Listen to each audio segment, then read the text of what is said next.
வணக்கம் நண்பர்களே. Find your focus. இதில் அந்த ஆத்தர் என்ன சொல்கிறாருன்னா, நம்ம எப்போதுமே ஒரு விஷயத்தை ஃபோக்கஸ் பண்ணி பண்ண மாட்டோம் அப்படிங்கிறாரு. நிறையா டைம் டிஸ்ட்ராக்ஷனை நம்ம யூஸ் பண்ணிகிட்டே இருப்போம். ஃபஸ்ட்டு இதை அவாய்ட் பண்ணுங்க அப்படிங்கிறாரு. இந்த டெக்னிக்ஸ்லாம் என்னன்னா, ஒரு சில ஆக்டிவிட்டியை நீங்கள் பேட்ச் வைஸாக பிரிச்சுருங்க அப்படிங்கிறாரு. அந்த பேட்ச் வைஸ் இது என்னன்னா, நான் இந்த மீட்டிங்க்கு போகிறேன், இந்த மீட்டிங்கில் இந்த விஷயங்கள் எல்லாத்தையுமே நான் முடிச்சிருவேன் அப்படின்ட்டு ஸ்லாட் போட்டு ஃபிக்ஸ் பண்ணிக்கோங்க அப்படிங்கிறாரு. அப்படின்னு அந்த மீட்டிங்கில் அந்த ஒரு விஷயத்த அந்த ஒரு டைமில் பண்ணாமல் பிரித்து பண்ணிங்கன்னா அது நிறையா டைமை கன்சியூம் பண்ணும். அந்த ஸ்லாட் பண்ணி அந்த பர்டிகுலர் ஸ்லாட்டில் முடிச்சிங்கன்னா நீங்கள் நிறையா டைமை சேவ் பண்ண முடியும் அப்படிங்கிறாரு. அதே மாதிரி என்ன சொல்கிறாருன்னா, ஒரு விஷயத்தில் என்ட்ரு ஆகையிலே அந்த விஷயத்தில் எப்போ அந்த டைம் எக்ஸிட் டைம் அப்படிங்கிறத ஃபிக்ஸ் பண்ணிவிட்டு உள்ளே போங்க.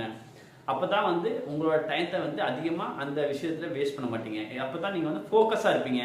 என்ன தேவையோ அதை எடுத்துகிட்டு நீங்கள் வெளியே வந்துடுங்க. இல்லாட்டி நீங்கள் அந்த டைம் லிமிட் ஃபிக்ஸ் பண்ணாமல் போனீங்கன்னா ஸ்கிப் ஆன் ஸ்க்ரோலிங் அப்படின்னு தான் சொல்லலாம். ஸோ எக்ஸாம்பிள் சொன்னீங்கன்னா, இப்போ சோஷியல் மீடியா வந்துருங்க, ஒரு வீடியோ பார்த்துட்டு அடுத்த வீடியோ அப்படி பார்த்து போயிட்டே இருக்கலாம், ஒரு டைமே தெரியாது. ஸோ அது மாதிரி இல்லாமல் ஃபிக்ஸ் பண்ணி வந்துடுங்க. காலையில் ஒரு 15 மினிட்ஸ் இல்லை 1/2 hour நான் பார்ப்பேன். அதுக்கப்புறம் ஈவினிங் தான் பார்ப்பேன், அவ்வளோதான். அதுக்கு இடையில இருக்க டைமில் நான் பார்க்க மாட்டேன். என் ஒர்க்கு போயிட்டேன்னா என் ஒர்க்கில் இந்த விஷயங்களை தான் பார்ப்பேன். ஸோ அந்த டைமில் வேறு எந்த ஒரு விஷயத்தையும் நான் டிஸ்ட்ராக்ட் ஆக மாட்டேன். ஸோ ஒர்க் பார்த்துட்டு இருக்கே திடீர்னு நீங்கள் மொபைல் இதை பார்க்குறாருன்னா, ஸோ மோஸ்ட்லி என்னென்னா இந்த டூ நாட் டிஸ்டர்ப் அந்த ஆப்ஷன்லாம் யூஸ் பண்ணிக்கோங்க அப்படிங்கிறாரு. So mobile do not disturb போட்டு கம்ப்ளீட்டாக ஃபோக்கஸாக ஒர்க் பண்ணுங்கள். அப்போனா நீங்கள் 4 hours 5 hours ஒர்க் பண்ண வேண்டியதை நீங்கள் 1 hour முடிக்க முடியும். ஸோ எந்த டிஸ்டர்ப் இல்லாமல் ஃபோக்கஸ். அவர் என்ன சொல்கிறேன்னா, find your focus, you will find your life style அப்படிங்கிறார். ஸோ அப்படிங்கிற எல்லாருமே உங்களை ரெஸ்பெக்ட் பண்ண ஆரம்பிச்சுடுவாங்க. ஏன்னா இவரோட டைம் கரெக்டாக கொடுத்தானா அந்த டயத்தில் தான் அவரோட இதை எடுத்துக்கிற முடியும்.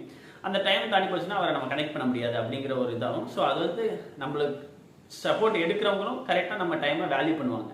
ஸோ அது மாதிரி விஷயங்களை கிரியேட் பண்ணிக்கங்கிறாரு. ஸோ இது மூலியமாக நம்ம டயத்தை அதோட மேனேஜ்மெண்ட் பீக்கு எடுத்துகிட்டு போக முடியுங்கிறாரு. இந்த ஸ்மால் டெக்னிக்ஸ் தான். ஸோ நீங்களும் இந்த டெக்னிக்ஸ்லாம் உங்கள் லைஃப்லேயே யூஸ் பண்ணி பாருங்கள். ஸோ விஷயங்களை கேட்குற மட்டும் இல்லாமல் அந்த விஷயங்களை உங்கள் லைஃப்பில் இம்ப்ளிமெண்ட் பண்ணி பாருங்கள், யூஸ் பண்ணிக்கங்க. உங்கள் லைஃப்பில் நிறையா விஷயங்கள் மாறும். ஸோ இதுதான் இன்றைக்கி நான் ஷேர் பண்ண நினச்சது அந்த புக்கிலேருந்து. ஸோ விஷயத்தை கற்றுக்கிறது மட்டும் இல்லாமல் கேட்குறது மட்டும் இல்லாமல் உங்கள் லைஃப்பில் இம்ப்ளிமெண்ட் பண்ணுங்கள். It will change your life. Thank you so much. Have a great day.